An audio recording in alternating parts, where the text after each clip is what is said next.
Rotten Bitter Gourds by Shoaib Khazar. The final hours of 1998. In their last gaps, gathered within them the bitter memories of the whole year. Many new lamps were anxious to be lit with the vanishing of that evening. Amidst the torrential rain and cold of the evening, Abdullah sat on his chair staring at the fireplace. The coffee placed on the table next to him was getting cold, but Abdullah, indifferent to it, found himself occupied with a bitter memory of the past. Tears streamed down his cheeks. On 31st December 1989, when Abdullah came back from school, he was exhausted.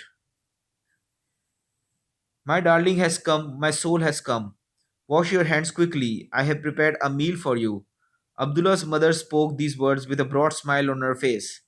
Mummy, I don't feel like having a meal. My dear son, you did not have breakfast in the morning. Mummy, I shall eat after a while. My son, please fetch some vegetables from the shop so that I may prepare supper. Abdullah did not want to go. Heavy rain and thundering clouds had further worsened the weather. The intense cold made Abdullah reluctant to go out. But despite his tiredness, he could not resist his mother's orders. Abdullah went out of his house. As soon as he had walked a few steps, he caught sight of a small 6-year-old child without shoes who wore a shirt and a shalwar inadequate to shield him from the intensity of the cold. He had an empty sack on his shoulder, which had also got wet along with his clothes. Abdullah followed the child.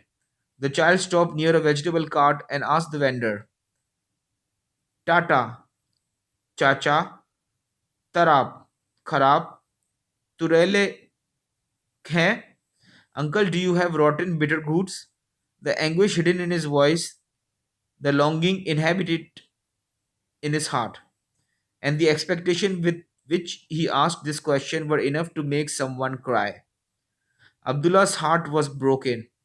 The vendor took out some rotten bitter goods and put them before the child, who began to put them into his sack with great joy, as if he had discovered the Koh Noor or had become the Prime Minister of the country. His immense joy was evident from his face. Intoxicated by this joy, he was just about to cross the road when a fast moving Prado belonging to the son of a wealthy person ran over him.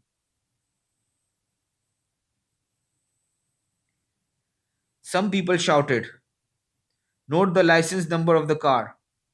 But the Prado was already out of sight. There was nothing there except the marks of the tires of the car, impressed on the body of the child, and his blood scattered on the road. Abdullah stared into the fireplace. Tears streamed down cheeks. The words Tarap Tarele revolved in his thoughts. He wanted to cry aloud, but he knew that his wailing would not change the fate of such children, whose fate is only bitter Tarap Tarele.